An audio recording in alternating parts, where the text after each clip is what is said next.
మిత్రమా, ఈరోజు నీకు ఒక చక్కని సందేశం అందిస్తున్నాను. అది ఏమిటంటే, మన నిత్య జీవితంలో మనం తెలుసుకోవలసిన ముఖ్యమైన విషయము. నేను తెలుసుకున్న ముఖ్యమైన విషయం. అది ఏమిటంటే మిత్రమా, విను చెప్తున్నా.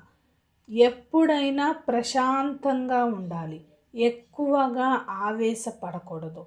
మనం చేసే ఏ పని అయినా సరే ఎంతో ప్రశాంతతగా, ఎంతో ఓర్పుగా, మనస్ఫూర్తిగా మనం ఆనందంగా ఆ పని చేసుకుంటే, మనకి ఎలాంటి అడ్డంకులు లేకుండా ప్రశాంతంగా ముందుకు సాగిపోతాము.